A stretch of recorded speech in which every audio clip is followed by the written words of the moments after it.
Dembash. I'm SARH GLYN for Media News, and this is my weekly news review for Saturday, the 19th of October. The scramble for Syria. Israel's wars are shaking the unstable equilibriums of Middle East politics, and the different powers active in the region are jostling for position, ready to take advantage of any opening that they can use to increase their own power and influence. Israel's killing of Hamas leader Yahya Sinwar has confirmed Israel's commitment to violence and increased fears of all-out regional war. While all eyes have been on Gaza and Beirut, tensions in Syria have become increasingly violent, as well as complicated by the variety of different countries involved. As a measure of the number of international actors, take the report of a Russian airstrike on Wednesday in Idlib Governorate, which killed the chief engineer of a drone factory and two of his assistants. Idlib in northwest Syria is the area controlled by al-Qaeda descendant Hayat Tahrir al-Sham, HTS, which has become home to people who resisted President Assad's government and embraced an Islamist alternative. The Russians are Assad's main backers. The engineer, himself Palestinian, worked for the Turkestan Islamic Party, which includes Uyghurs who came from China with their families in 2013 to support the Islamist revolt against Assad.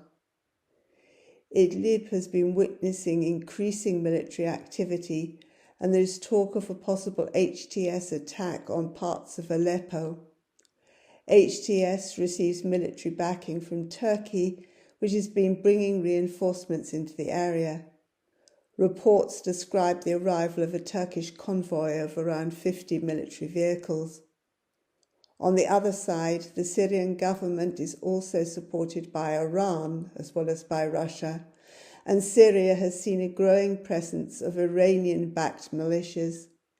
In the Idlib region, Hezbollah left a week ago, but they are being replaced by other Iranian-backed groups, including some 200 fighters from an Iranian-backed Afghan militia. There have been attacks carried out by both sides, government and anti-government, and Russian airstrikes have destroyed local businesses and killed 10 people. In the areas occupied by Turkey, day-to-day control is in the hands of a collection of mercenary groups which Turkey has designated the Syrian National Army, the SNA, but which operate as criminal gangs, exploiting everything and everyone under their charge. This exploitation includes kidnap for ransom. 27 people were recorded as kidnapped in Afrîn in the first 10 days of this month. Others have been taken since, including men who'd only just escaped from the war in Lebanon. Olive crops are stolen, trees cut down, and buildings seized. One faction leader was videoed shooting the feet at close range of people captured trying to cross the border into Turkey. Residents of Giresun, Tel Abyad, have been protesting against the occupiers. Infighting between these gangs is not uncommon, and in the last few days, heavy clashes over control of parts of the Afrîn district are reported to have led to 10 deaths among the combatants, as well as killing 2 civilians and injuring 27 more. Our news agency explains that these latest clashes were ordered by Turkey, who desired the dissolution of groups resistant to moving towards normalization with Assad, and specifically to the opening of a border crossing to government-controlled areas. While Erdogan now wants to make a deal with Assad, Assad refuses to talk without plans for Turkish withdrawal from the occupied areas. Turkey has not been able to carry out another invasion since 2019, as Russia and America will not get out of the way, but they've never stopped their low-level attacks. This week, Turkey and their mercenaries attacked villages in Ain Issa, Shaba, unoccupied parts of Afrîn and Man Beach. In Man Beach, these killed a Syrian government army officer and injured other Syrian government soldiers. In Deir ez-Zor, the autonomous administration of North and East Syria controls the land northeast of the Euphrates, while the Syrian government controls the land to the southwest. Northeast Deir ez-Zor was the last place liberated from ISIS by the Kurds and their allies in the Syrian Democratic Forces, the SDF. It is dominated by Arab tribes, and the autonomous administration's grassroots democracy is less developed here than in other areas. For those who do not want the Kurdish democratic experiment to succeed, which includes the Assad government, Turkey and ISIS, this is North and East Syria's obvious Achilles heel, and it is also the part of Syria with the greatest oil wealth. Both the Syrian government and Iran's Islamic Revolutionary Guard Corps, the IRGC, try and encourage discontent within local tribes and support raids across the Euphrates. On Monday, there were clashes between the SDF and fighters from the National Defense Forces, a Syrian government-supported militia. IRGC-led militias undertook another cross-river operation on Thursday night. American involvement in Syria began with the support for the militias that now make up Turkey's Syrian National Army, but when the United States realized that these were not going to oust Assad, they moved to supporting the Kurds in their fight against ISIS. Some 900 US troops are still there, helping to root out ISIS sleeper cells and preempt ISIS attacks. But America's greater concern is containing Iran and preventing the full restoration of Assad. The US has a base near Deir ez-Zor's Conoco oil field, and since Israel, backed by America, began their genocidal attack on Gaza, this has become a favourite target for Iran-backed militias. At least twice this week, rockets have been fired at the base, and the US has responded with counterattacks. On Monday, American airstrikes killed 4 Iran-backed fighters and 3 Syrian army soldiers. On Thursday, the Americans responded to 3 rockets with artillery rounds. ISIS no longer controls territory, but its sleeper cells are capable of attacks that contribute to insecurity and instability, especially in Deir ez-Zor, where they attack both the SDF and Syrian government forces. An ISIS attack last Saturday killed 2 senior Syrian army officers, 2 Russian officers, and 3 further Syrian army soldiers. On Sunday, ISIS militants on motorcycles damaged 2 tankers transporting oil for the autonomous administration. On Monday night, ISIS gunmen attacked an SDF checkpoint, injuring an SDF fighter and an SDF headquarters. On Wednesday, ISIS attacks on Syrian army sites killed 1 government soldier and injured others. Israel's war also impacts Syria directly, with Israeli attacks on Syrian territory, and the war has forced thousands of civilians to escape to Syria from Lebanon. Iran-linked militia, including Hezbollah, and their equipment are all Israeli targets. On Thursday, 2 people were injured in an airstrike that targeted an ammunition warehouse in the 113th Israeli attack this year. Israeli air and ground attacks have killed 257 fighters. A week ago, Israeli forces were reported entering 500 meters into Syria's Quneitra governorate, levelling and fencing off the captured area. Over 250,000 people have crossed into Syria to flee the war in Lebanon, putting further strain on severely stretched resources.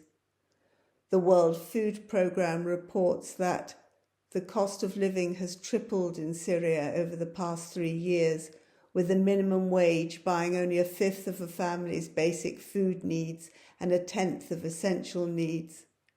and that both maternal malnutrition and acute malnutrition in children under 5 are at global emergency thresholds. Even without the new arrivals, there are thousands of displaced families stuck in seriously ill-equipped camps, dreading the arrival of another winter. Some of the people coming from Lebanon were detained by SNA mercenaries. The Sultan Murad division charged $100 for release.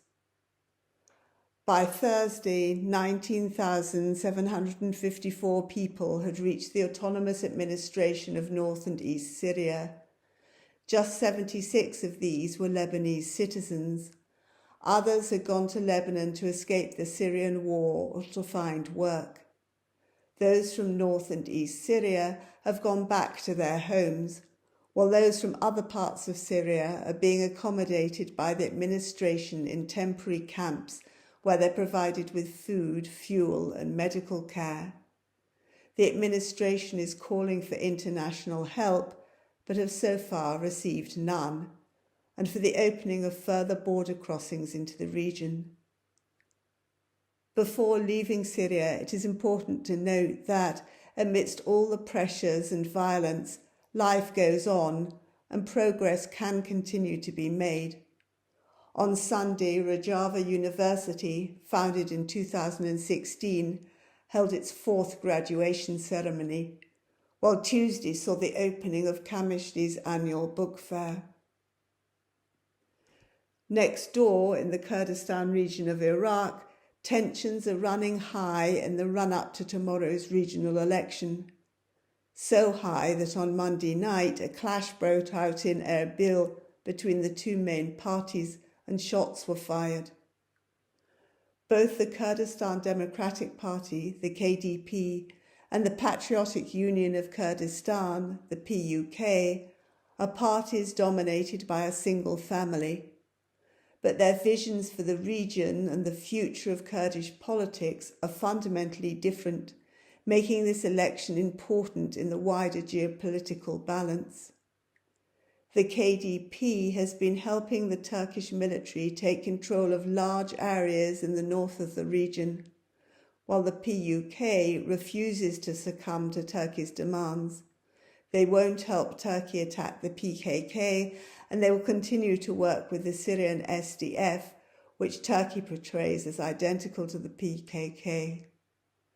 The PUK has castigated the KDP for becoming mercenaries of Turkey, while the KDP has shown off their closeness to their powerful neighbour with a meeting between Necmettin Barzani and Erdogan just days before the vote.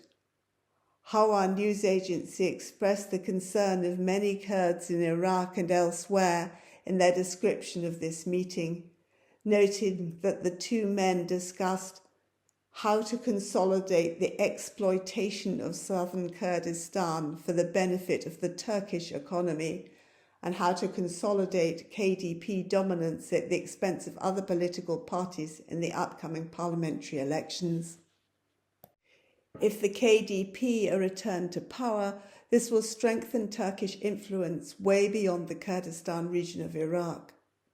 The Democratic Union Party, the PYD, the dominant party in the autonomous region of North and East Syria, has called for a vote for the PUK. The Brussels-based Kurdistan National Congress, KNK, does not endorse parties, but has made it clear that they regard the KDP as collaborating with the Turkish occupiers. The dominant KDP-owned media has ignored PUK rallies, while Kurdistan Watch reports that PUK media has been more balanced, as befits a party that is attempting to portray itself as the anti-corruption choice. The KDP has also spent much more money than other parties, so there is hardly a level playing field even before accusations of foul play. There have been reports of the KDP, with Turkey's help, arranging to import voters from Turkey. All voters are being asked to hand over their mobile phones before voting so that they can't record and prove their votes to powerful people outside, which have become a common practice. In Turkey, debate continues over the meaning of Devlet Bahçeli's 1st of October handshake with members of the pro-Kurdish leftist Dem party. This change of approach by the leader of the far-right Nationalist Movement Party raised hopes of new peace talks, but there have been no actions from the government that might support hopes for peace. As threatened, protesters trying to get to the rally for Öcalan's freedom planned for Diyarbakir last Sunday were stopped by police blockades. Wherever they were stuck, in other towns or cities or in different Diyarbakir neighbourhoods, they protested there and then. A central theme of the protests was Öcalan's vital role in any peace talks. 2 days later, police detained 269 people in 36 cities in connection with these protests. On Wednesday, a peace protest in Silopi, called by peace mothers and bringing together women from different cities, was violently attacked by the gendarmes. 22 people were detained, including journalists and politicians, and one of the Dem party Bashkoy co-chairs was hospitalized with broken ribs.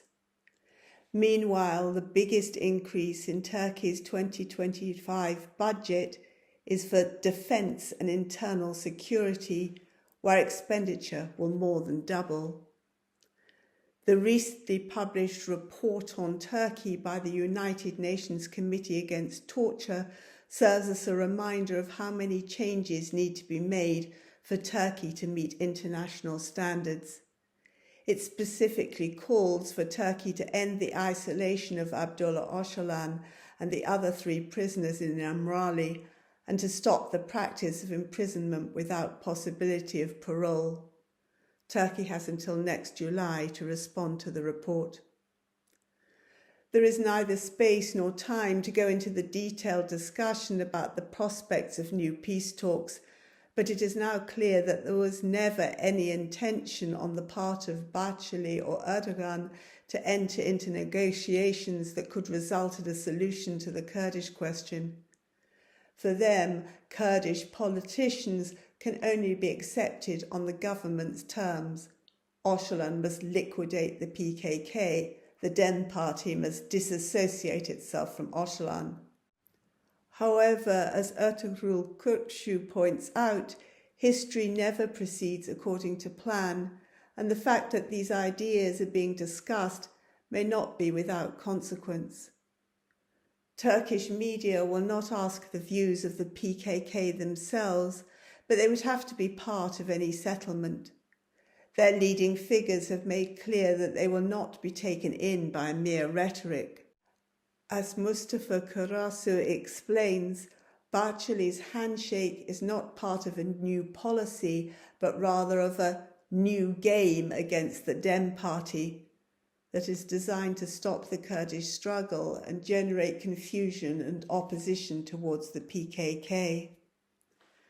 Kurds have also noted Öcalan's warning from a previous occasion when Bahçeli shook the hand of a leader of a pro-Kurdish party.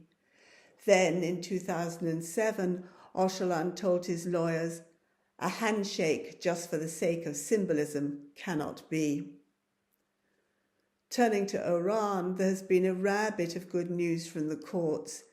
The death sentence against the women's and workers' rights campaigner Sharifeh Mohammadi has been lifted, and the 2 women journalists who wrote the first report on Jinnah Amini's death have had their sentences shortened. The court now accepts that they were not acting on behalf of America. But Warishe Moradi is still in Evin prison, and on the 10th day of a hunger strike to protest Iran's human rights abuses, especially the use of the death penalty. She's written a second public letter which provides a powerful reminder to those tempted to see Iran only in terms of its opposition to Israel's genocide. She writes, "If you see the toll of war and cry 'no to war,' You must also recognise the domestic killings and daily executions carried out under the guise of political Islam. Do not allow cross-border wars to obscure the issue of internal repression. Through this hunger strike, I aim to ensure that the voices of domestic fighters who have bravely stood up are not lost amidst the clamour of war and futile ventures.